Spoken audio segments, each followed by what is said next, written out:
എങ്ങനെയാണ് നമ്മളും നല്ല ശീലങ്ങളും ഉണ്ടാവുക? അപ്പൊ നമ്മൾ ശീലിക്കുന്ന ശീലങ്ങൾ, ഒരുപാട് ശീലങ്ങളുണ്ടാവും.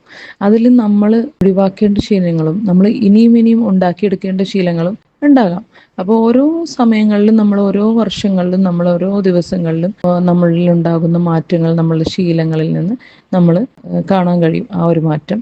അതുപോലെ നമ്മളിൽ ഉണ്ടാകുന്ന മാറ്റം നമ്മളുടെ ശീലങ്ങളിലേക്കും ആ ഒരു ആക്ഷൻ നമുക്ക് കണ്ട് നമ്മൾ അനുഭവിക്കാറുണ്ടാവും പലപ്പോഴും. അപ്പൊ നമ്മൾ മനസ്സിലാക്കേണ്ടത്, നമ്മളുടെ ശീലങ്ങളിലെ ആ ഒരു കറക്ഷൻ, നമ്മൾ എന്താണ് ഇനി തിരുത്തേണ്ടത് എന്നുള്ളത് നമ്മളെപ്പോഴും മനസ്സിൽ കാണാം. പുതിയത് എന്തെങ്കിലും കൊണ്ടുവരാൻ പറ്റുമോ?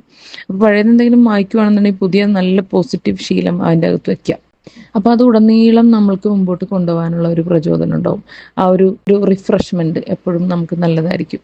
അത് ഏറ്റവും ബെസ്റ്റ് കൊണ്ട് നമുക്കതിനെ മറികടക്കാനായിട്ട് സാധിക്കണം. അല്ലെങ്കിൽ അതിനെ വലിച്ചു കൊണ്ടുപോവുക, അല്ലെങ്കിൽ അതിനെ ഒഴുക്കിലേക്ക് കൊണ്ടുപോവുക എന്നുള്ളത് ഏറ്റവും ബെസ്റ്റിന് പകരം വെച്ചുകൊണ്ട് നമുക്ക് മുമ്പോട്ട് പോകാൻ സാധിക്കണം എന്നതാണ് ആ ഒരു നല്ല ശീലങ്ങളും നമ്മളുമായിട്ടുള്ള ബന്ധത്തിൽ എനിക്ക് പറയാനുള്ളത്.